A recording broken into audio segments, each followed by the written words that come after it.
எல்லாம் அல்ல சிவபரம்பொருளின் திருவருட்கருணையினால் இன்று சக்கரப்பேறு என்னும் தலைப்பில் திருமந்திரத்தில் ஒரு தலைப்பு இருக்குது. அந்த தலைப்பிற்கு கீழே அவர் என்ன சொல்ல வரார் அப்படிங்கக்கூடியதை நம்ம சிற்றறிவு கட்டியவனம் பார்க்குறோம். சக்கரப்பேருங்கக்கூடிய தலைப்பில் 9 புத்தகத்தில் 9 விதமான கதைகள் போட்டிருக்கிறாங்க. எல்லாமே எதை அடிப்படையாக கொண்டு போட்டிருக்கிறாங்க அப்படின்னா, திருமால் ஜலந்தரன் அப்படிங்கக்கூடிய ஒரு அசுரனை வதம் செய்வதற்காக வேண்டி சிவபெருமான்கிட்ட சக்கரம் வாங்கினான். அந்த சக்கரத்தை வாங்குவதற்காக வேண்டி 1000 பூக்கொண்டு சிவபெருமானை அர்ச்சனை பண்ணான். திருவேலிமுழலை அப்படிங்கக்கூடிய இடத்துலையும் மார்பேறு திருமால் பேரு அப்படிங்கக்கூடிய இடத்துலையும் இந்த வரலாறு நடந்ததாக தேவார பதிகங்கள் எல்லாம் பாடி வச்சுருக்கிறாங்க. இதில் சக்கரம் மாலுக்கு அருளிய வரலாறு என்ன அப்படின்னா, சலந்தரன்கக்கூடிய அசுரனை வதைப்பதற்காக வேண்டி திருமால் வேண்டி பெற்றுக்கொண்டது சக்கராயுதம். அந்த சக்கராயுதத்தை பெறுவதற்கு அவர் என்ன தவம் செய்தார் அப்படிங்கிறத மணிவாசகர் சொல்கிறாரு. சலமுடைய சலந்தரந்தன் உடல் தடிந்த நல்லாளி நலமுடைய நாரணனுக்கு நன்றருளியவார் என்னேடி நலமுடைய நாரணன் தன் நயனம் இடந்து அரணடி கீழ் அலராக இடாளி அருளினன்கான் சாலையிலோ. அதாவது திருச்சாளங்கக்கூடிய பகுதியில் இறைவனுடைய திருவடி கீழே தன்னுடைய கண் இடந்து அப்பினான், அது என்னடி அப்படின்னு கேட்குற மாதிரியும், அது சலந்தரன் அழிப்பதற்காக வேண்டி இறைவன் செய்த கருணை அப்படிங்கிற மாதிரியும் இதற்கு சாளல் விளக்கம் சொல்கின்றது. ஆனால் யோக சாத்திரங்கள் என்ன விளக்கம் சொல்கின்றது அப்படின்னு கேட்டால், அநாகத சக்கரத்திற்கு மேல் எழும்பக்கூடிய வாயு கலையானது விசித்தி சக்கரத்தை அடையும் போது தகுந்த குருநாதரும் தகுந்த முறையான பயிற்சியும் சரணாகதியான பக்தியும் உடைய அருளாளர்களுக்கு அந்த விசித்தி சக்கரத்திற்கு மேல் பிரியக்கூடியது 2 கவறுகளாக அது பிரிந்து இடது கண்ணிலும் வலது கண்ணிலும் ஒளிர்வதாகிய ஒரு ஒளியை அது நல்கும் அப்படின்னு சித்தர் பாடல்கள்லையும் இதை பதிப்பிச்சிருக்கிறாங்க. யோக நூற்களும் இதை சொல்லிக்கிருக்குது. பிரசாத மாலை என்னும் வடநூல் யோக சாத்திரமும் இதையே பிரஸ்தாபிக்கின்றது. அப்படி இடது கண்ணில் அது ஒளிர்வதான அந்த ஒளியை இறைவனுடைய திருவடிக்கு நாம் அர்ப்பிக்கும்போது அது சகசிரதளத்தில் போய் மலர்ந்து சக்கரப்பேறு அப்படிங்கக்கூடியது நம் தலையை சுற்றி வட்ட வடிவமாக ஒளி வீசக்கூடிய ஒரு அருளார் அமுதப் பொழிவு. அது அந்த அருளார் அமுதப் பொழிவு கிடைச்ச பேருக்கு மட்டும்தான் எல்லா குணங்களையும் ஜெயிக்க முடியும். காமம், வெகுளி, மயக்கம் இவ 3 நாமம் கெடும் நோய் அப்படின்னார். அப்போ காமம் இருந்தாலும் நோய் கெடாது, வெகுளி இருந்தாலும் நோய் கெடாது, மயக்கம் இருந்தாலும் நோய் கெடாது. அப்போ காமம், வெகுளி, மயக்கம் இவை 3 நாமம் கெட, இந்த 3ஐயும் நம்ம நாமம் கெடும்படியாக அந்த பேரே சொல்லாத அப்படின்னு சொல்லி பேச்சுக்கு சொல்லுவாங்க. ஐயோ அவன் பேரை என்கிட்ட சொன்னாலே எனக்கு ஒரு அலர்ஜி அப்படிம்பாங்க. அந்த பேர் சொன்னாலே நமக்கு பிறவி தான் சம்பவிச்சுக்கிட்டே இருக்கும். இந்த நாமம் கெட இது நம்ம பக்கத்திலே அண்டாமல் இருக்கணும்னா அப்போ தான் நமக்கு பிறவி நோய்ங்கிறதும் வராமல் இருக்கும் அப்படின்னு வள்ளுவர் சொல்கிறார். அப்போ இந்த நிலைப்பாடை பற்றி நம்ம எல்லாத்தையும் ஜெயிச்சிடலாம் அப்படின்னு வாயளவில் சொல்லிக்கலாம். ஆனால் யாரும் எதையும் ஜெயிக்க முடியாது அப்படிங்கிறது ஜெயிக்க முற்பட்டவர்கள் அல்லது ஜெயித்தவர்கள் சொல்லக்கூடிய அருள்மொழி என்ன அப்படின்னு கேட்டால், நான் ஜெயித்தேன் அப்படின்னு நான் சொல்ல மாட்டேன். தசைத்துடு புன் துரும்பினையும் தங்கள் சுதந்திரத்தால் அகங்கரித்து அசைத்திடற்க முடியாது. அப்போ எனக்கு எப்படி இது கிடைச்சிது அப்படின்னா, எம்பெருமான் திருக்கருணை இருந்தவாறு ஏதோ எண்ணில். இப்போ நான் நின்னாவார் பிறரன்றி நீயே ஆனாய், நினைப்பவர்தம் மனதிற்கோர் வித்தும் ஆனாய், பொன்னானாய் மணியானாய் போகமானாய் புகழானாய், இது எல்லாமே நீதான். எனக்கு அது பொன்னானாய் மணியானாய் பூமி மேல் புகழ்தக்க பொருளே உன்னை என்னானாய் என்னானாய் என்னானாய் எண்ணின் நல்லார். நீ எவ்வளோ கருணையாளன் அத்த மாதிரி நான் சொல்லிக்கிட்டு இருக்கிறது தவிர எனக்கு நீ பண்ணின கருணையை நான் எப்படி சொல்ல முடியும்? மடைமாற்றம் பண்ண முடியும். இந்த எந்த புலன்கள் எந்த வழி செல்கின்றதோ, இப்போ காமம் நமக்கு மீது உரிச்சுன்னா அது இறைக்காதலாக இறைப்பித்தாக நம்ம மாற்றிக்க முடியும். ஆசை நமக்கு மீது உரிச்சுன்னா அது இறை ஆசையாக நம்ம அதை மடைமாற்றம் செய்து கொள்ள முடியும். 5 அடக்கு என்பர் அறிவிலார், 5 அடக்கினால் அசேதனம் என்றிட்டு அறிகிறார். அவங்க அது அசேதன பொருள். இந்த புஸ்தகம் 5 அடக்கித்தான் இருக்குது, இந்த டேபிள் 5 அடக்கித்தான் இருக்குது, இதுக்கு 5 அடக்கிதான் இருக்குது. இதெல்லாம் அசேதன பொருட்கள். சேதனமாக உயிரோட்ட பொருளாக இறை உணர்வு மிக்க பொருளாக நம்ம மாறணும்னா 5ஐயும் அஞ்சும் அடக்கும் அமரரும் அங்கு இல்லை. தேவாதி தேவர்கள் கூட அஞ்சும் அடக்குனதா வரலாறு கிடையாது. அஞ்சையும் மடைமாற்ற செய்யலாம். சிந்தனை நின்றனக்காக்கி நாயினேன் தன் கண்ணினேன் என் திருப்பாத போது காக்கி. ஏதோ ஒன்றை பார்த்து கண்ணு மறழுதுன்னா அன்று நாம் இறை அனுபவத்தை பெறும்போது நம் கண்ணில் இருகண்ணில் ஒளிர்வதாகிய ஒரு ஒளியை பார்த்தோமே, அதில் போய் நிலச்சி நிற்போம். அன்று நாம் அருள் அனுபவத்துக்கு இயங்கி கொண்டிருக்கும் போது இறைவன் நம் புருவ மையத்தில் ஒரு ரெயின்போ மாதிரி ஒரு பல வண்ண காட்சிகளாக நமக்கு காட்சி கொடுத்தானே. கண்ணை மூடின உடனே நம் கண்ணுக்குள் ஒளிர்வதாகிய ஒளியை கொடுத்தானே, நம் புருவ மையத்தில் ஒளிர்வதான ஒளியை கொடுத்தானே. அது மீண்டும் நான் எப்போது பெறுவேன் அப்படிங்கிறத நம்ம மடைமாற்றம் செய்வோம். இப்படி ஒவ்வொரு செயலுக்கும் ஒவ்வொரு சிந்தனைக்கும் இது மாதிரி நம்ம மடைமாற்றம் செய்தோமானால் நமக்கு அடைய வேண்டிய அருள் அனுபவத்தை நம்ம அடைந்து கொள்ளலாம். சக்கரப்பேறு அப்படிங்கக்கூடியது நம்மளுடைய வட்ட மாமலர் சேவடிக்கணம் நம் சென்னி மன்னி மலருமே அப்படின்னு, கையால் உன் சேவடிகள் கழுமத்தழுவிக்கொண்டு ஐயாற்றரசே என்ன ஆசைப்பட்டேன் அப்படின்னு சொல்கிறாரு.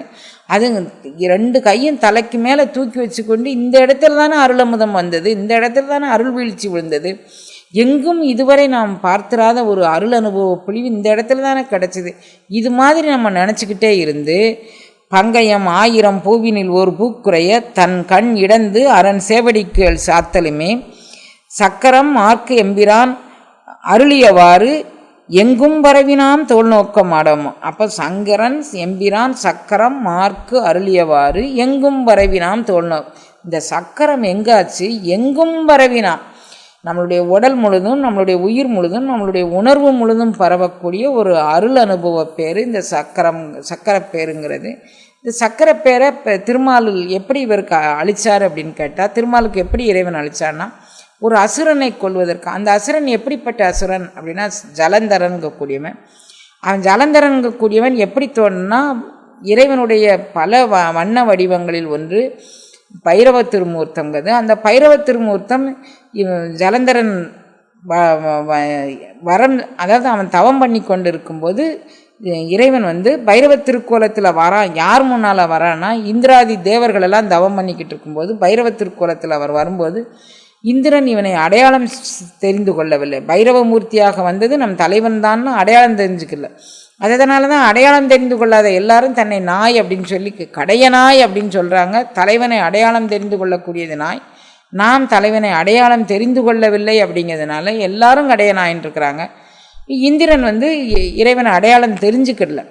அப்போ இந்திரன் இது யாரோ ஒரு திருமேனி அப்படின்னு சொல்லி அவன் ஒரு அருவருப்பாக பார்க்க, தன்னை அடையாளம் தெரிந்து கொள்ளவில்லைன்னு பைரவ கோலத்தில் இருந்த அந்த மூர்த்தி ஒரு அகங்காரம் மேலிட, அந்த நேரத்தில் இறைவன் உணர்த்த, உனக்கு தேவையில்லாமல் அந்த அகங்காரம் வரக்கூடாதுன்னு உணர்த்த தன்னுடைய அகங்காரத்தை பிடுங்கி கடலில் எரிஞ்சிறாரு. அந்த கடல் வருண பகவான் இந்த இவரை வளர்க்குறாரு. அதனால் வருணன் வளர்த்ததுனால, ஜலத்தில் வளர்ந்ததுனால, கடலில் எரிஞ்சு ஜலத்தில் வளர்ந்ததுனாலையும் வருண பகவானால் வளர்க்கப்பட்டதுனாலையும் ஜலந்தரன் அப்படின்னு பேர். அந்த ஜலந்தரன் பிறப்பே கோபத்தில் வருது. இப்போ நமக்கு இதெல்லாம் என்ன பாடம் காட்டுது அப்படின்னா, ஒரு ஆண் பெண் இணைவு அப்படிங்கிறது மிகவும் சந்தோஷமான முறையில் எப்போதும் மனநிறைவோடு கூடிய இடைவெளி இருந்தால் அந்த பிறக்கிற குழந்தைங்க எந்த விதமான விகாரமும் இல்லாமல் அவர்கள் பிறப்பார்கள். அப்படி இல்லைன்னா சித்த விகார கலக்கம் தெளியாது பிறக்கக்கூடிய குழந்தைகளாக பிறந்து அவர்களுக்கு அருள் ஞானம் நம்ம என்ன போதிச்சானாலும் அவங்களுக்கு அது வழங்காது. இப்போ அசுரர்களுடைய இது ஏதோ 2 பல்லு எக்ஸ்ட்ரா இருக்குது, 2 காது எக்ஸ்ட்ரா இருக்குது அப்படிங்கிறதெல்லாம் கிடையாது. அசுரர்களுடைய நிலைப்பாடு என்ன அப்படின்னா, கண்ணு காதெல்லாம் எக்ஸ்ட்ரா இல்லை.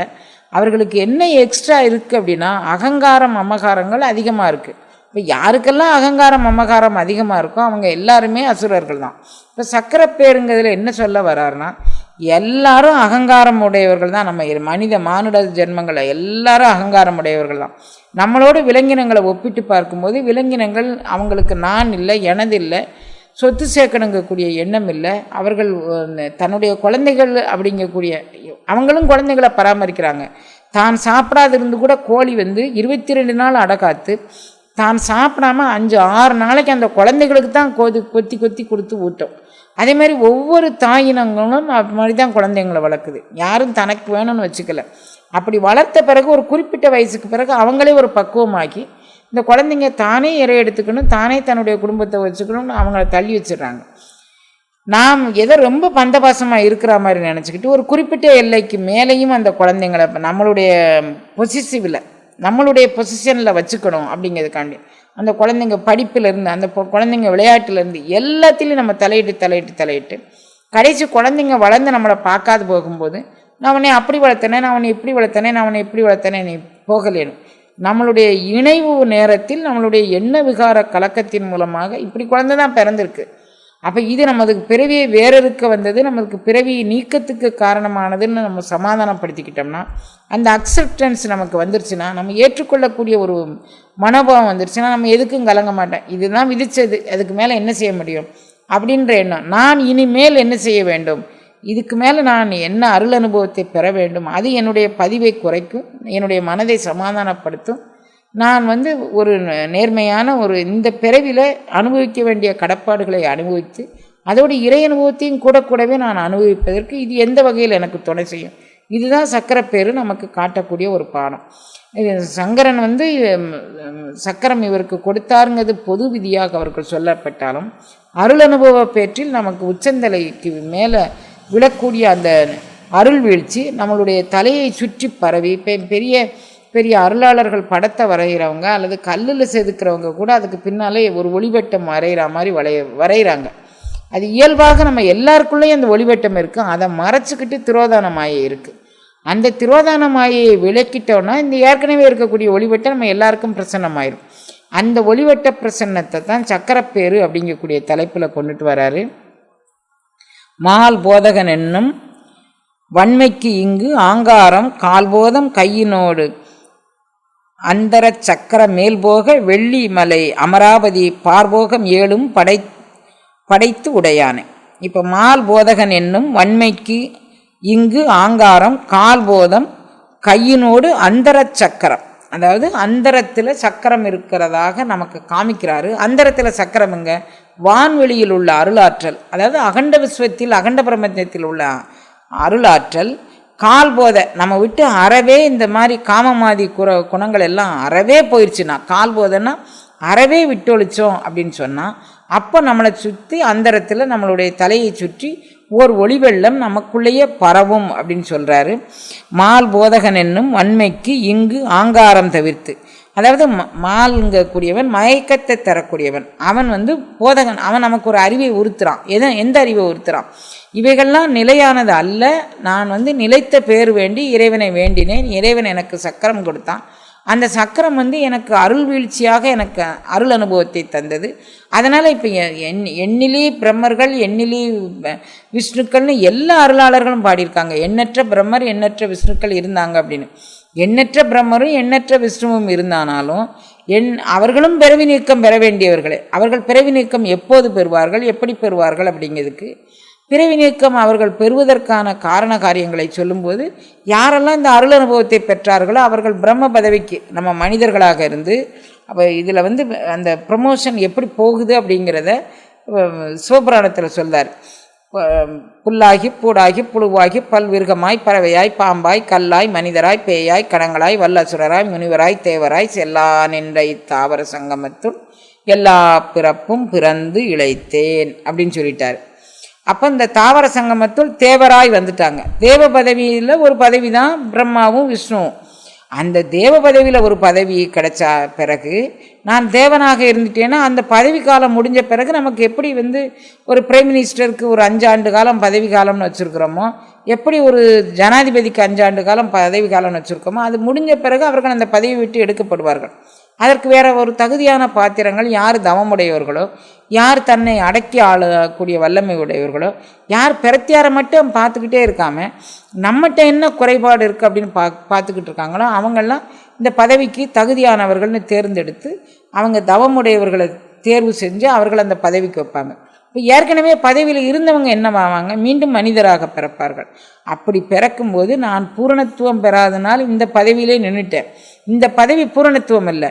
நானும் அருள் வீழ்ச்சியை உள்வாங்கி கொண்டு, சக்கரப்பேரை உள்வாங்கி கொண்டு, நானும் எப்படி சிவப்பிரகாசமாக அருள் பிரகாசமாக ஞானப்பிரகாசமாக வாழணுமோ அந்த உயர்நிலைக்கு நான் போகணும் அப்படிங்கக்கூடியதான் என்னுடைய நிலைப்பாடாக இருக்கணும்.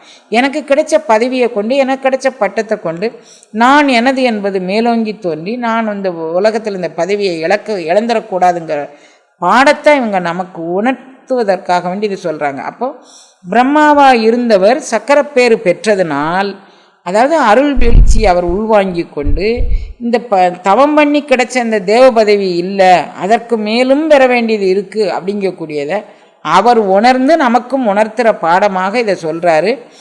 மால் போதகன் என்னும் வன்மைக்கு இங்கு ஆங்காரம் கால் போதம் கையினோடு அந்தர சக்கரம் மேல் போக வெள்ளி மலை அமராவதி பார்போகம் ஏழும் படைத்து உடையானு. வெள்ளிமலை அமராவதி, அமராவதினா தேவர்கள் தலைவன் அப்படின்னு அர்த்தம். வெள்ளிமலைனா உனக்குள்ளே இருக்கக்கூடிய சூட்சுமமான அந்த வெள்ளி உருக்கி எடுத்த வெள்ளி போல உனக்குள்ள அந்த சுழுமுனை நாடி வழியாக மேலேறக்கூடிய அந்த அருள் அனுபவ பேற்றை நீ உணர்ந்து அது மேலும் மேலும் வளர்ந்து வங்கி உச்சந்தலையை கடந்து உச்சந்தலைக்கு மேலே சுழுமுனையாக உணர்வு எனும் பெரும்பதம் தெரிந்து அப்படின்னு சொல்கிறாங்க. அந்த உனையுணும் உணர்வை நல்காய் ஒற்றியூர் உடைய கோவை. நான் எவ்வளவு தான் படிச்சிருந்தானாலும் எவ்வளவு தான் ஞானம் பேசினானாலும் இந்த இறைவனை உணரும் உணர்வுங்கக்கூடியது அது முதுகந்தண்டு வழியாக அந்த வீணாதண்டில் பிரவேசிக்கக்கூடிய அந்த ஞான உணர்வு அது உருக்கி எடுத்த வெள்ளியாக அதை எல்லா அருளாளர்களுமே அதை சொல்லியிருக்கிறாங்க. மேல் போக வெள்ளிமலை அமராவதி பார்போகம் ஏழும் படைத்து உடையானு. இந்த அருள் அனுபவம் பெற்றவர்கள் 7 உலகத்தையும் படைக்கக்கூடிய அளவுக்கு வல்லமை பெற்றவர்கள். ஆனால் அவர்கள் அப்படி செய்ய மாட்டாங்க. எது அம்மை பணிகளும் ஆறது கேட்போம் எம்பெருமான் வள்ளி எழுந்தருளாய். நான் எனக்கு இந்த மாதிரி வல்லமை இறைவன் கொடுத்துருந்தா கூட நான் என்னாலும் படைக்க முடியும் அப்படின்னு அவன் தான் தோன்றியாக ஒரு சிருஷ்டி படைக்க மாட்டான். அப்படி தான் தோன்றியாக படைச்சதுனால வந்த வரலாறு என்ன அப்படின்னா, திரிசங்குன்னு தலைகளை தான் நிற்கிறான், நேராக நிற்கலை. திரிசங்குக்குன்னு ஒரு சொர்க்கம் படைச்சார் விஸ்வாமித்திரன் தன்னுடைய தவ ஆற்றலான. அவரை மாதிரி ஒரு தவம் பண்ணுற தவசிரேஷ்டரை நம்ம பார்த்துக்கவே முடியாது. தன்னுடைய தவ ஆற்றலினால் முழுமையாக அந்த தவத்தை வாங்கி கொண்டு நான் திரிசங்கு அதனுடைய பேசிக்காக அவர் பண்ணக்கூடிய அந்த யாகத்தினுடைய அமைப்பே எப்படி இருந்தது அப்படின்னு கேட்டால், திரிசங்கு என்னைய வசிஷ்டர் என்னையுடைய வேண்டுகோளை ஏற்றி என்னை உயிரோடு கைலாசத்துக்கு அனுப்புறதுக்கு மறுத்துட்டாரு. உங்களால் முடியும், நான் உங்கள்கிட்ட வந்திருக்கேன். வசிஷ்டர் மறுத்ததை நீங்கள் செய்வீங்க. வசிஷ்டர் மேலே ஏற்கனவே இவருக்கு கொஞ்சம் கோபம் உண்டு. அப்போ வசிஷ்டர் மறுத்ததை நான் செய்யணும் அப்படிங்கிற கோபத்தில் தான் இவர் யாகத்தை தொடங்கினாரே தவிர என்னுடைய தவ ஆற்றலால் இவருக்கு இந்த கருணையை செய் பகவானேன்னு சொல்லி சரணாகதியில் சொல்லலை. வசிஷ்டருக்கு மறுத்த அந்த சொர்க்கம் இவருக்கு நான் கொடுப்பேன் அப்படிங்கிற 4 இதில் செஞ்சார். இப்போ இவர் மேலே போயிட்டார். மேலே போன உடனே இவன் சொர்க்கத்துக்கு வர்றதுக்கு தகுதி கிடையாது, நீ ஏன் வந்த அப்படின்னா எனக்கு விஸ்வாமித்திரர் அனுப்புனான், கீழே போ அப்படின்னு சொல்லி அங்கே தள்ளிட்டாங்க. இவன் தலைகீழே விழுந்தான், தலைகீழே வந்துக்கிட்டு இருக்கிறான். திரிசங்கு நீ அங்கேயே நில்லு அப்படின்னாரு. இவர்கிட்ட இருக்கக்கூடிய தவ வலிமை ஆற்றல் உடையது, அதில் குறை சொல்ல முடியாது. அவர் அங்கேயே நின்றுட்டார். அப்போ தேவர்களெல்லாம் நான் ஒரு தனியான ஒரு சொர்க்கம் திரிசங்குக்கு நியமிப்பேன். தேவர்கள்லாம் கேட்குறாங்க, நீங்கள் எப்படியாவது கருணை பண்ணுங்கன்னு. நாங்கள் அவனுக்கு அந்த சொர்க்கத்தை அங்கேயே வச்சிடறோம். இன்னைய வரைக்கும் திரிசங்கு சொர்க்கத்தில் தலைகளை தொங்கிக்கிட்டு இருக்கான். இப்போ நமக்குன்னு ஒரு சொர்க்கம் வேணும்னு நம்ம யாரோ ஒருத்தங்களுடைய உழைப்பில் நம்ம போனாலும் நமக்கு அனுபவிக்க வேண்டிய பிராரத்தமும் நமக்கு அந்த தவமும் இருந்தால் தான் நம்ம அனுபவிக்க முடியும். அப்போ நம்ம என்ன செய்யணும், ஒழுக்கத்தில் பண்பில் நம்மளுடைய வாழ்க்கை நெறிமுறைகளில் நாம் எவ்வளவு வைக்கமோ அவ்வளவு நம்மளால் ஒழுக்கத்தை கொண்டுட்டு வர முடியாது, நம்மளால் பண்பை கொண்டு வர முடியாது. எனக்கு இத்தனையும் பகவானே நம்ம இறைவன்கிட்ட வேண்டிக்கலாம். அதுக்கான நெறிமுறைகளை எனக்கு அருள்னு வேண்டிக்கலாம். அதுக்கான சரணாகதியை நம்ம இறைவன்கிட்ட சமர்ப்பணம் பண்ணேன்னா நம்மளுடைய ரிமோட் எல்லாம் அவர் கையில் வச்சுக்குவார். நம்மளை எப்படி கண்ட்ரோல் பண்ணி எங்கே கொண்டுட்டு போகணுமோ அங்கே அவர் வச்சுக்குவார். நம்மளுடைய விடுதலை எப்போ பண்ணணுமோ அப்போ விடுதலை பண்ணி விடுவார். அது வரைக்கும் நம்ம பொறுமையாக தான் இருக்கணும். அந்த பொறுமையை மீறி என்னால் முடியும் அப்படின்னு செஞ்சால் உன்னால் முடிஞ்சதை நீ பார்ப்பா அப்படின்னு. அதனால தான் அருளாளர்கள் நமக்கு வழிகாட்டும் போது நான் ஆர்வருவார் அச்சோவே சித்தமலம் அறிவித்து சிவமாக்கினா சிவமாம் தன்மை பெற்றேன் அப்படின்னு சொன்னவர் எதியுமை பணிகொள்ளுமாறு அது கேட்போம் எம்பெருமான் பள்ளி. எவ்வளோ தன்னை தனிச்சுக்கிட்டார் பாருங்க. அப்போ நம்மகிட்ட என்ன குவாலிஃபிகேஷன் இருக்குங்கிறது நமக்கு தெரியாது. நம்ம நினச்சிக்கிட்டா சிவமாக்கி என்னை ஆண்டா அப்படின்ன உடனே அது சிவத்துக்கு சமமாக அவன் கொடுத்த கருணை. நாய்க்கு பொந்து வச்சிட்டு அப்படின்னு அவரே சொல்கிறார். ஒரு நாய்க்கு தவிசிடுதல், தவிசு யாருக்கு விடுவாங்க, அரச பதவிக்கு தவிசிடுவாங்க. தவிசுங்கிறது பொன் சிம்மாசனம் அப்படின்னு பேர். பொன் சிம்மாசனம் அரசனுக்கு விடுவாங்க, நாய்க்கு போய் பொன் சிம்மாசனம் இடுவாங்க.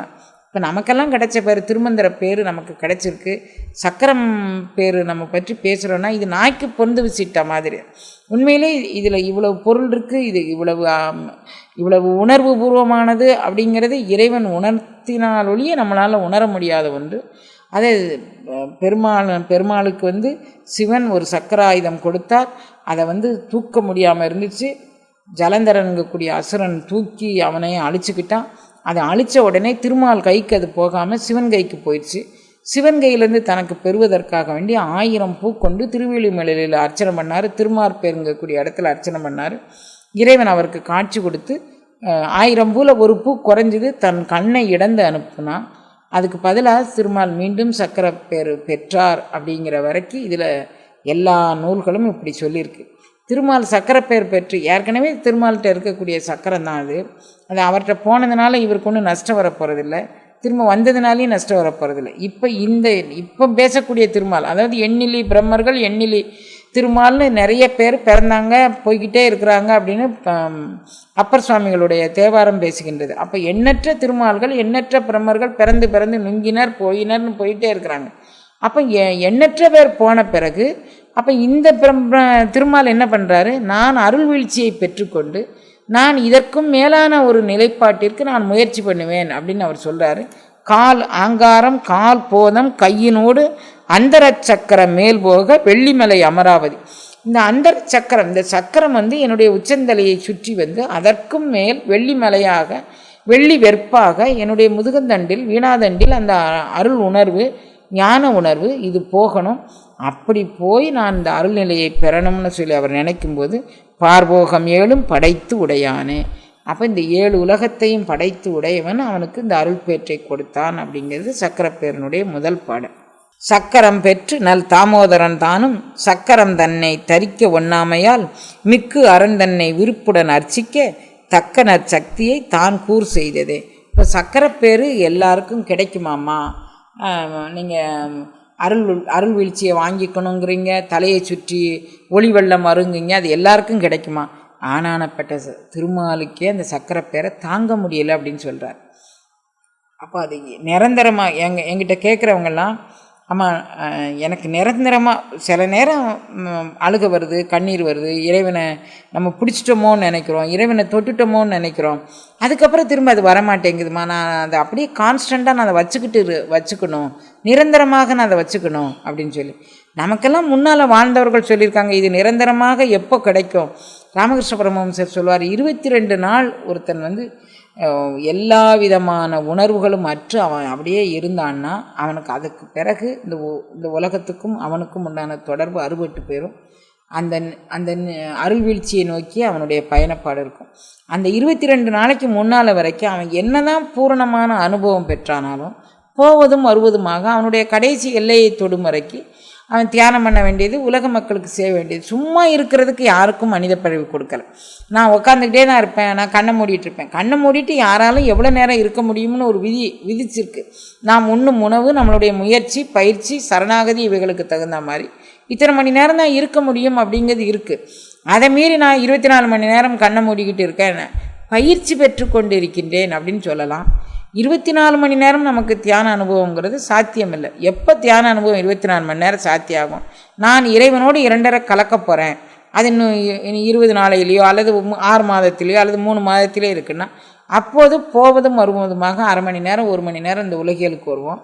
அதுக்கப்புறம் திரும்ப நம்ம கண்ணை மூடிக்கும். நம்மளால் நிமிர்ந்து இந்த உலகத்தை பார்க்கவோ வைக்கவோ முடியாது. அது தன்னையே விழுங்கிக்கொள்ளும். யானாகிய என்னை விழுங்கி வரும் தானாய் நிலை நிற்கும். அது தனியாக நம்மளை பிடிச்சி வைக்காது, நம்ம தனியாக அதை பிரிஞ்சு வாழ முடியாது. அப்படி ஒரு அருள் அனுபவ நிலை. இப்போ சக்கரம் மார்க்கு அருளிய ஒன்று அதை தாங்க ஒன்றில்லை இவரால், திருமாலால். ஏன்னா இந்த அருள் அனுபவங்கிறது அதை அனுபவித்தவர்கன்றி ஏனையோருக்கு சொல்ல ஒணாதது. அப்போ அந்த அருள் அனுபவத்தை அனுபவித்து கொண்டு இது இந்த உடல் தலையை சுற்றி இருக்கக்கூடிய அந்த ஒளிவெள்ளம், அந்த ஞான அருள், அதை பெற்ற உடனே என்னால் தாங்க முடியலப்பா அப்படின்னு சொல்லி இறைவன்ட்டு அவர் சரணாகதி பண்ணுறார். அவர் உடனே இந்த உடலினுடைய விஸ்தாரம், அதாவது அகண்ட பிரபஞ்சத்தினுடைய எல்லையை தொட்டுவிட்டு மீண்டும் இந்த உடல் கூறுக்குள்ளே நீ வந்திருந்து இந்த உடல் கூறு உன்னுடைய அந்த அருள் வெள்ளத்தை தாங்கி நிற்கக்கூடிய அளவிற்கு உன்னை செம்மைப்படுத்தி கொண்டு நீ கொஞ்ச நாள் இருந்து அதுக்கப்புறம் இந்த நிலையை விட்டு ஒரு ப்ரமோஷன் உனக்கு பிரம்மா, விஷ்ணு, ருத்ரன், மகேஸ்வரன், சதாசிவன் 5 அதையும் தாண்டியது சிவம்ங்கக்கூடியது. அப்போ இதனுடைய அகண்ட விஸ்வத்தை உள்வாங்கி அதனுடைய வீழ்ச்சி எவ்வளவு, ஆறறிவார் எங்கள் அண்ணல் பெருமையை, யார் அறிவார் இதன் அகலமும் நிகழமும். அகண்ட பிரபஞ்சத்துடைய அகல நிகழத்தை யார் அறிஞ்சிட முடியும்? ஒருத்தராலும் அறிய முடியாது. அதை அறிந்து கொண்டு எனக்கு கிடைத்த பேர் இது அப்படிங்கிறத நாம் உள்வாங்கி கொண்டு நாம் அதுமயமாக ஆக முயற்சி பண்ணும்போது அதிலேயே கரைஞ்சு கரைஞ்சு கரைஞ்சு கரைஞ்சு போகக்கூடிய ஒரு அருள் நிலைப்பாடு தான் அந்த நிலைப்பாடு. அந்த நிலைப்பாடு தாங்க ஒணாது அப்படின்னு சொல்லி சக்கரம் பெற்று நல் தாமோதரன் தானும் சக்கரம் தன்னை தரிக்க ஒண்ணாமையால் அந்த அருள் அனுபவத்தை தாங்க முடியாமல் மிக்கு அரண் தன்னை விருப்புடன் அர்ச்சிக்க எனக்கு எப்படியாவது இதை தாங்கி கொண்டு, ஏற்கனவே பல பிறவிகள் நான் பிரம்மாவாக பிறந்து பல பிறவிகள் பிறந்த பிறகு விஷ்ணுவாக வந்துட்டேன். அதுலேயும் பல பிறவிகள் பிறந்து இன்னும் அதுக்கு மேலே ப்ரமோஷன் கிடைக்கல. இப்போ நான் சக்கரப்பேரை உள்வாங்கியிருக்கிறேன். இந்த சக்கரப்பேரை உள்வாங்கின பிறகுனாலும் எனக்கு இந்த அருள் வெள்ளம் எனக்கு கைகூடணும், இந்த ஞான வெள்ளம் எனக்கு கைகூடணும்னு இறைவனை கேட்க, மிக்கு அரண் தன்னை விருப்புடன் அர்ச்சிக்க தக்க நற்சக்தியை தான் கூறு செய்தது. அப்போ அருள் வெள்ள அந்த சக்தியை கூறு செய்து பங்கீடு பண்ணி, அதாவது இதை நீ தாங்கிக் கொள்ளும் வண்ணம் உன்னுடைய உடலை விஸ்தீரணப்படுத்தி அந்த அகண்ட விஸ்வத்தினுடைய தன்மையை நீ அருள்பூர்வமாக உணர்ந்து கொள்ளுன்னு சொல்லி இதே அருள் அனுபவத்தை சக்தி அறியலால் தேவி இல்லை ஐயன் ஐயாரனார்க்கே அப்படின்னு சொல்லுவார் அப்பர் சுவாமிகள். அரி இல்லாமல் அரிதான் தேவி, தேவி தான் அரி. இதை கூறு செய்து பங்கீடு செய்து நீனும் இந்த அருள் அனுபவத்தை முழுமையாக பெறு அப்படின்னு சொல்லி கொடுத்தார். இப்போ சக்கரப்பேருங்கிறது சென்னிப்பத்தில் உண்டான பாடல்கள் 10 எவ்வளவு முதன்மையானது நீங்கள் நினச்சி பாருங்கள். அது மாய காயத்தை கழிக்க வல்லது. அந்த சென்னிமன்னி அனுபவம் அதுவே இந்த காயத்துள் அமுது ஊற ஊற நீ கண்டுகொள் என்று காட்டி தூய மாமலர் சேவடிக்கணம் என் சென்னிமன்னி மலருமே அப்படிங்கிறார். அப்போ மாய வாழ்க்கையை மெய்யென்றெண்ணி மதித்திடா வகை நல்கினான் வேயதோள் உமைபங்கன்.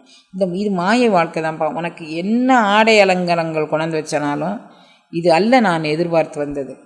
எம்பெருமானுடைய அருள் வீழ்ச்சியை எதிர்பார்த்து வந்தேன். அது எனக்கு கிடைத்த நிலையில் நான் இன்னும் தங்கி கொள்ளலை அல்லது தரிக்க ஒட்டலை. அந்த அருள் அனுபவத்தை நிலைத்து தரிக்க ஒட்டலை. அப்போ மாய வாழ்க்கையை மெய்யென்றெண்ணி மதித்திடா வகை நல்கினான். எது நம்ம முன்னால் வச்சானாலும் இது இல்லைப்பா உண்மை பொருள், இதையும் தாண்டியது உண்மை பெருக்கமாம் தன்மை அப்படிங்கக்கூடியதை இறைவன் காட்டினான். அப்போ அந்த அருள் நிலையை பற்றி இவர் சொல்கிறாரு.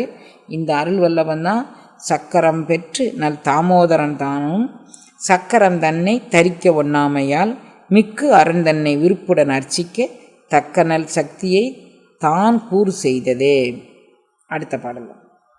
கூறதுவாக குறித்து நல் சக்கரம் கூறது செய்து கொடுத்தனன் மாலுக்கு கூறது செய்து கொடுத்தனன் சக்திக்கு கூறது செய்து தரித்தனன் கோலமே.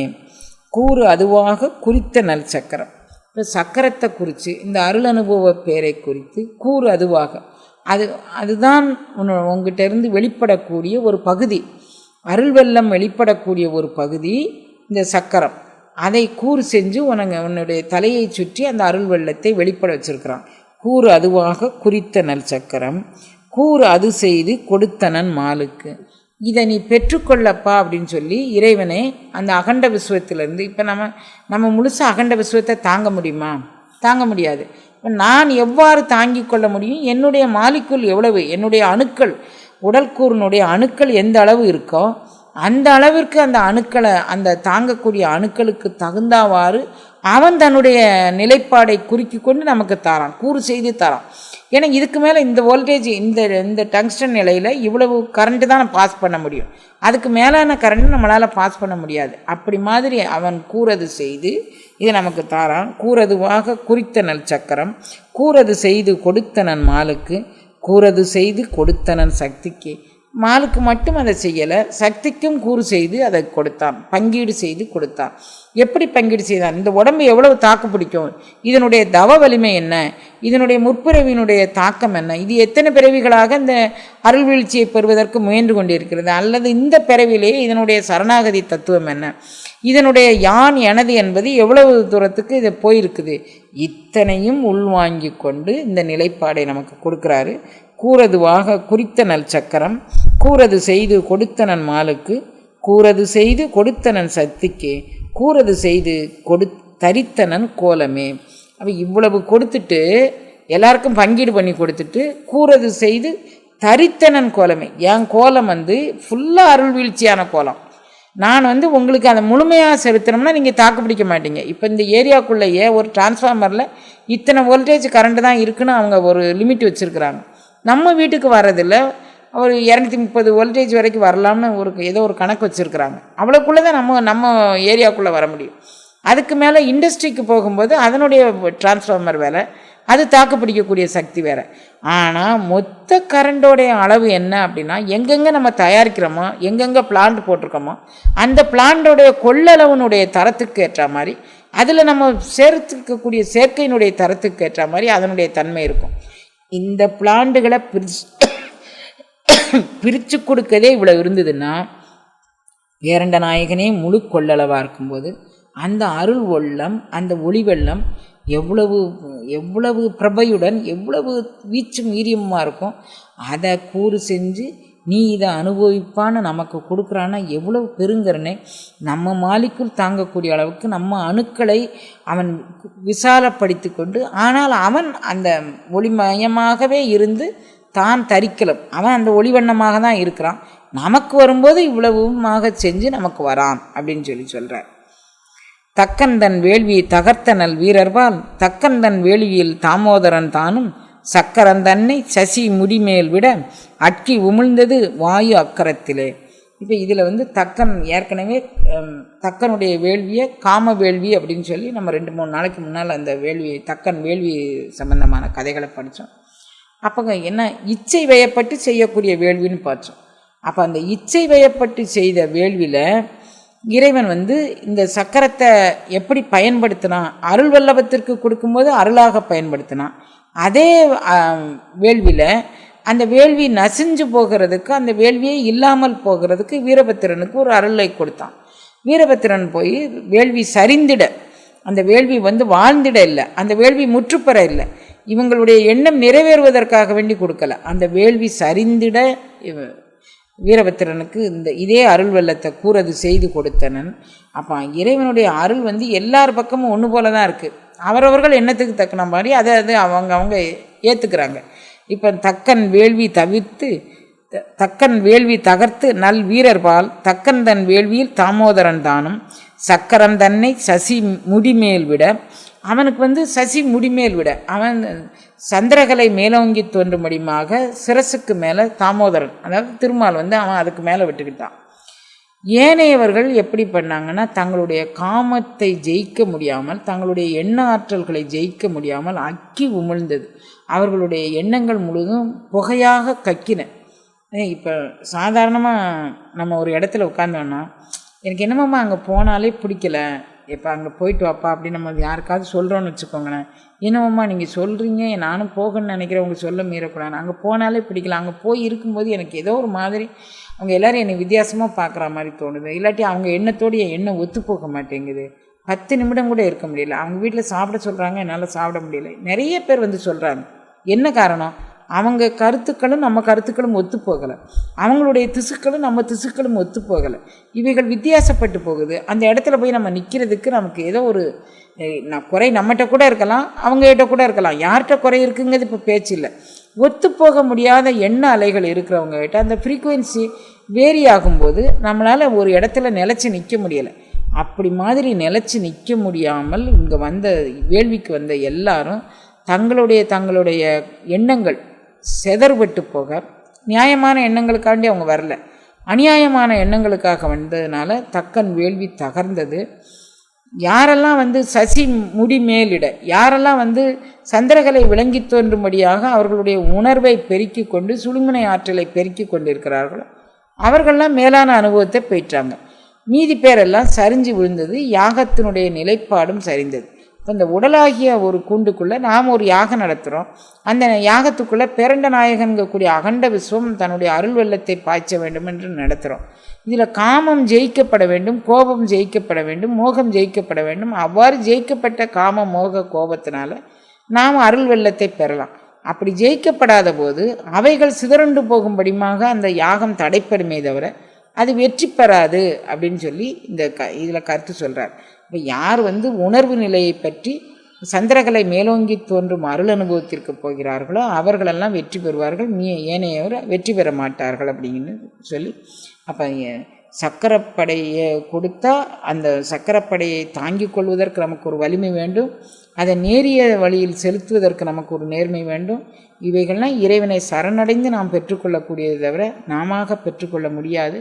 அப்படி வேள்வி நம்ம உடல் கூற்றுக்குள்ளே நடக்கக்கூடிய ஞான வேள்வியில் நலங்குல புரிஞ்சிடும் ஞான யாகத்திடை வளம் சுழித்து எழுந்து வளர்ந்தமைக்கிற யாக கனல் வளம் சுழித்து எழ வேண்டும். அந்த வளம் சுழித்து எழக்கூடிய ஞானக்கனல் மெய்ஞான கனலாக நமக்கு மெய்மையை தர வேண்டும். அது பொய்மைக்கு நம்ம வித்துட்டோன்னு சொன்னால் எப்படி தக்கன் வேள்வி சரிந்ததோ அது மாதிரி இந்த உடல் எடுத்த வேள்வி சரிந்து போகிறோம். அப்படி சரிந்து போகாமல் நம்ம காப்பாற்றப்பட வேண்டும் அப்படிங்கிறத இந்த சக்கரப்பேரில் வச்சிருக்கிறாரு. எலும்பும் கபாலமும் அப்படின்னு ஒரு தலைப்பில் ஒரே ஒரு பாடல். இந்த எலும்பும் கபாலமும் இப்போ நம்ம இதை சுற்றுதாங்க, நம்ம உடம்பை எரிச்சிடுறாங்க. இதான விட்டு விட போகுது உயிர் சுட்டு விட போகின்றார் உறவினர் அப்படிம்பார் பட்டினத்தாளர். இவரும் கூட சொல்கிறார், சூரியன் காட்டிடை சென்று சுட்டிட்டு நீரில் குளித்து நினைப்பு ஒளிந்தாரே அப்படின்னு சொல்லி இவர் சொல்கிறாரு. அப்போ முதல்ல ஊரெல்லாம் கூறி ஒலிக்க அழுவாங்க. அப்புறம் பெயரினை நீக்கி பேணம் என்று பெயர் சுட்டுவார்கள். அப்புறம் சூரியன் காடு எங்கே சுடுகாடு இருக்கோ அங்கே கொண்டு போய் சுடுவாங்க. அப்புறம் நீரில் குளித்து நினைப்பு ஒழிச்சிருவாங்க. இதுதான் உலகத்தில் உயிர்களுடைய நிலையாமை தன்மை இப்படி தான் இருக்குது. இதில் எலும்பும் கபாலமும் நமக்கு என்ன காட்டுது? என்ன ஊரில் கொண்டு போய் சுட்டா கூட திரும்ப அந்த சுட்ட எலும்புக்குள்ளே ஏதோ கொஞ்சம் பாலையோ தண்ணியோ ஊற்றி எதுக்கோ ஒரு சாங்கியம் பண்ணுறாங்க. அந்த எலும்பெல்லாம் பறக்கி வச்சு அதில் மிச்சம் இருக்குது எலும்பும் கபாலமும் தான் மிச்சம் இருக்குது. மீதியெல்லாம் சதையாக ஆயிரும். அதை எரிக்கக்கூடிய அளவில் மீதியெல்லாம் சாம்பலாயிரும். சதையாக இல்லை, மீதியெல்லாம் சாம்பலாயிரும். அப்போ மிச்சம் இருக்குது என்ன? கபாலமும் கொஞ்சம் கொஞ்சம் எலும்புகள், மூட்டெலும்பு, இது மாதிரி கொஞ்சம் தடித்த எலும்புகள் மட்டும் மிச்சம் இருக்கும். அந்த எலும்பு அடுக்கி வச்சு அதில் கொஞ்சம் பாலை ஊற்றி அதையும் கொண்டு தண்ணியில் கொண்டு கரைச்சிடப்போம். இந்த எலும்பு பால் ஊற்றுற இந்த எலும்பு இன்றைய பிறவிக்கும் மீண்டும் தொடர்ந்து வரக்கூடியதுங்கக்கூடிய கருத்தை சூக்குமமாக உணர்த்துறாரு. ஒருமைக்கண் கற்ற கல்வி எளிமையும் ஏமாப்படைத்து அப்படிம்பார் வள்ளுவர்.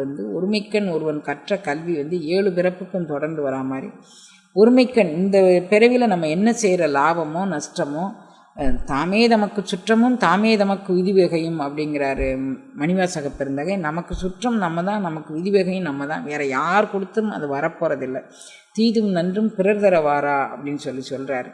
அப்போ இந்த இவைகள்லாம் நமக்கு உணர்த்தக்கூடிய பாடம் என்ன? நீ போன பிறவியில் அந்த எலும்பும் அந்த கபாலமும் சுடாமல் மிச்சம் இருக்குது. சூக்குமமாக உன்னுடைய உடம்பு, காரண உடம்பு, காரிய உடம்பு, சூக்கும உடம்புன்னு பலதரப்பட்ட உடம்புகள் நமக்கு இருக்குது. இந்த சூல உடம்பு தான் உனக்கு எரிஞ்சிருக்கப்பா. சூக்கும உடம்புல உண்டான கபாலமும் எலும்பும் மீதம் இருக்கின்றது. அது எதை தாங்கி வரப்போகின்றது? நீ செய்த இந்த பிறவியில் செய்த கர்மாவை தாங்கி அடுத்த பிறவிக்கு அது விதை கொள்ளப் போகின்றது. இந்த பிறவியில் நம்ம நல்லது செஞ்சோம்னா, இந்த பிறவியில் நம்ம யாருக்காவது உபகாரம் பண்ணியிருந்தோம்னா, மனித அபிமானத்தோடு மனித நேயத்தோடு நம்ம நடந்துருந்தோம்னா இந்த பிறவியில் உண்டான அந்த விளைவுகளை சுமந்துக்கிட்டு அடுத்த பிறவிக்கு அது வரப்போகுது. இது காரண சரீரத்திற்கான ஒரு நிலைப்பாடு. அதனால் இந்த கபாலமும் எலும்பும் அவைகளை காட்டுகின்றன அப்படின்னு இவர் நமக்கு சூக்குமமாக உணர்த்துறார். வேற இவ்வளவு தெளிவாக வேறு யாரும் நமக்கு பாடம் சொல்லித்தர முடியாது. அத்தனையும் சொல்லி தந்திருக்கிறாரு. நாம் படித்து உணர்ந்து குறைஞ்ச பிறவிகள்னாலும் நாம் இந்த நிலைப்பாடை அடைவதற்கு முயற்சி பண்ணணும். நம்மகிட்ட சரணாகதியும் நம்மகிட்ட மனித நேயமும் இருந்ததுன்னா இந்த இப்பிறவிலே நம்ம அடையலாம். நம்ம எந்திரமும் ஆட்கொண்டு அப்படின்னு சொல்கிறாரு. அப்போ எல்லா தரத்தில் உண்டான மக்களையும் ஆட்கொள்வதுதான் இறைவனுடைய கருணை. இப்போ எல்லா தரத்தில் உண்டான மக்களையும் ஆட்கொள்ள வரும்போது நம்மளை மட்டும் விட்டா போயிடுவான் இறைவன். நம்மளையும் ஆட்கொள்ள வருவான், நமக்கும் அந்த அருள் வல்லபத்தை செய்வான். அப்போ எலும்பும் கபாலமும் எதை காட்டுகின்றதுன்னா, நம்மளுடைய சூக்கும சரீரத்துக்குள்ளே காரண சரீரம் எப்படி வருகின்றது, அது எதையெல்லாம் திரோதான மாயையெல்லாம் மண்டை ஓட்டில் தான் அதிகமாக இருக்குன்னு நம்ம ஏற்கனவே திருவாசக சிந்தனையிலே நிறைய படிச்சிட்டோம். அப்புறம் அப்பப்போ எந்தெந்த சிந்தனைகளுக்கு வருதோ அதில் எலும்பு மஜ்ஜைகள்லையும் மூளையின் மண்டை ஓட்டிலையும் தான் அந்த திரோதான மாயினுடைய அடுக்குகள் இருக்குன்னு படிச்சிருக்கிறோம். வாசியை நம்ம மேலோக்கி பயிற்சி பண்ண வாசியினுடைய தாக்கத்தினால இந்த திரோதான மாயினுடைய அடைப்புகள் நீங்கும் அப்படின்னும் படிச்சிருக்கிறோம். அனுபவத்துக்கு கொண்டுட்டு வர இறைவனை சரணாகதி பண்ணுவோம்னு நம்ம வேண்டியிருக்கிறோம். இப்போ சொல்கிறாரு, எலும்பும் கபாலமும் ஏந்தி எழுந்த வலம்பன் மணிமுடி வானவராதி எலும்பும் கபாலமும் ஏந்திலனாகில் எலும்பும் கபாலமும் இற்று மண்ணாமே. இறைவன் தான் அடுத்த பிறவிக்கான, அதாவது விச்சுக்கேடு பொய்க்கு ஆகாது என்று, பொய்க்கு ஒரு விதை வேணும் அப்படின்னு இறைவன் என்னை வச்சுட்டான் போல இருக்குன்னு படிக்கிறார். விச்சுக்கேடு பொய்க்கு ஆகாது என்று விதை ஒன்று வேணும், எல்லாத்துக்கும் விதை வேணும். அதாவது இறைவனுடைய சிருஷ்டியில் எல்லா பெயரும் 84 லட்சம் யோனி பேதங்களுடைய பெயர் எல்லாமே அவர் வச்சுருக்கிறார். மனிதனில் ஒரு செட்டு, குதிரையில் ஒன்று, ஆடில் ஒன்று, மாடில் ஒன்று, எல்லாம் ஒவ்வொரு செட்டு வச்சுருக்கார். ஆண் பெண்ணில் பொய்க்கு ஒரு செட்டு வேணும்னு என்னை வச்சிருக்கிறார் போலுக்குன்னு மணிவாசக பெருந்தகை சொல்கிறார். இதில் இவர் சொல்கிறாரு, எலும்பும் கபாலமும் ஏந்தி எழுந்த வலம்பன் மணிமுடி வானவராதி எலும்பும் கபாலமும் ஏந்திலனாகில் எலும்பும் கபாலமும் இற்று மண்ணாமை. சிவபெருமான் எலும்பையும் கபாலத்தையும் ஏந்தி வச்சிருக்கிறான் அப்படின்னு சொன்னால், இங்கே ருத்ரசிவம் தான் இவர் சொல்லப்படுறது. அவர் எதுக்காண்டி அதை ஏந்தி வச்சிருக்கிறாருன்னா, இந்த எலும்பும் கபாலமும் ஏந்தி அவன் வலவன், அவன் தான் தலைவர்களுக்கெல்லாம் மேல் தலைவன். அவன் எதுக்கு வச்சுருக்கான் அப்படின்னா, நம்மளுடைய காரண சரீரமும் சூக்கும சரீரமும் தாங்கி அடுத்த பிறவிக்கு இது இந்த இன்னாருடைய குழந்தையாக இந்த வினைப்பதிவை அனுபவிக்க பிறக்குதுங்கிறத அடையாளப்படுத்துவதற்காக வேண்டி அவன் எலும்பையும் கபாலத்தையும் வச்சுருக்கிறான். அப்போ நாம் வாங்கி வந்த வினைப்பதிவு தான் இவ்வளவுக்கும் காரணம். அது நம்ம எலும்புகள்லையும் கபாலத்திலையும் தான் மறைஞ்சிருக்குது. அப்போ இந்த கபாலமும் எலும்பும் சுத்திகரம் பண்ணக்கூடிய வேலையை நம்ம பயிற்சி மூலமாக, முயற்சி மூலமாக, இப்போ எந்தெந்த அவயவங்கள் என்னென்ன தப்பு செய்தால் அந்தந்த அவயவங்கள் மூலமாக தொண்டு செய்துனா அதுலேருந்து நம்ம விடுதலை பண்ண முடியும். நம்ம ஒரே அடியாக நம்ம இன்றைக்கி எனக்கு விடுதலை கிடைக்கும் அப்படின்னு நம்ம நினைக்க முடியாது. அந்தந்த தொண்டுகளை செய்து நம்மளை இறைவன் ஆட்கொள்வதற்கு நம்மை நாம் தயாரித்து கொள்ள வேண்டும். இறைவனை சரணடைய வேண்டும். இறைவன் நமக்காக வேண்டி எலும்பும் கபாலமும் ஏந்தி நிற்கின்றான். நம்மளுடைய மாயை நீக்கி நம்மளுக்கு ஒரு நல்ல ஒரு சரீரம் கொடுத்து நல்ல ஒரு ஞானத்தை கொடுப்பதற்காக வேண்டி அதை உள்வாங்கிக்கிட்டு நம்ம பயிற்சி மூலமாக இந்த நிலைப்பாடை அடையலாம் அப்படின்னு சொல்லி நம்ம வச்சுக்கலாம். திருவள்ளுவர் கூட்டி வைக்க நாளைக்கு அடிமுடி தேடல் அப்படிங்கக்கூடிய பகுதி.